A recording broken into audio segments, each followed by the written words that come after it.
So this flat earth thing, it's like, for serious?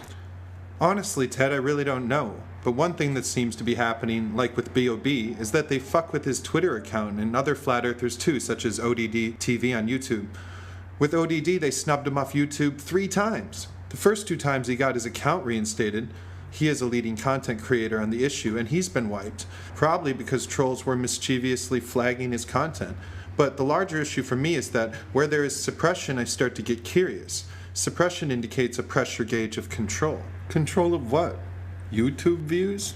Funny. Control of knowledge. They attempt to control the knowledge only when it is knowledge that disagrees with the worldview they are advocating for. Who is they? The power structure that engineers the world we live in and the system it functions through. Yeah, but that's so vague and fear-based. They did it.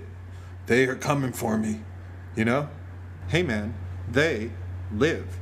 So what you're really saying is that robot space aliens are trying to steal our Cheerios and 9/11 was an inside job.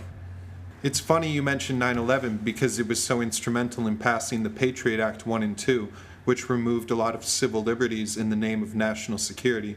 One of the most eloquent flat earthers is this guy named Dave Murphy, and he first got into the conspiracy world doing a physics equation he made up for his daughter to calculate the time it took an object to free fall from the height of the Twin Towers. She found 10 seconds, was right, and a light went off in his head. He went back and watched the footage, calculated the free fall at 10 seconds, realized it had to be a controlled demolition, and was off to the races. But people get all conspiracy crazy. Next thing you know, they're at the party shouting, "They're putting fluoride in the water and closing our third eyes." And that isn't helping anything. So, what would you say to a person who's never heard of Flat Earth and consider themselves open-minded enough to listen? I'd say just watch ODD's All Meat and No Potatoes, which recently got taken down but was re-uploaded by Dave Murphy, and Eric Dubé's 200 Proofs Earth is Not a Spinning Ball. And after that, if you have questions or objections, let's talk about it. So what about aliens? Are they fake too? And if so, how do you know this whole Flat Earth thing isn't the same? Honestly, the greatest gauge for that type of thing is observing levels of suppression and endorsement. Several people in the Flat Earth community have already dealt with suppression, slander, and troll-heavy activity, for example B.O.B. and ODD TV.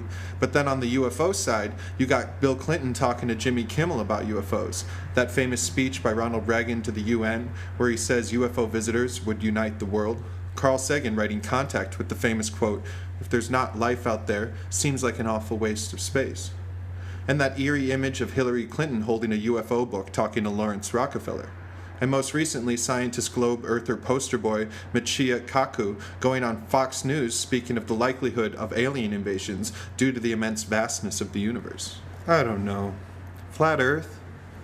It's like one second you're listening to a moderately convincing argument, and the next, the guy going on Fair Compare talking about there being no GPS signals on all flights in the southern hemisphere. I'm watching him scroll through this website, and at this point I start thinking, this guy is veritably nuts. What the hell is he talking about? It's really the same fundamental problem with any revolutionary idea, which is that the depth of its truth appears in so many ways and from so many angles that people passionately talking about the shape of one small tree aren't conveying any perspective on what the forest looks like, you know? When in doubt, zoom out. If you want to see what Flat Earth isn't, watch Bill Nye's explanation of why the Earth is round. The science guy? The science guy.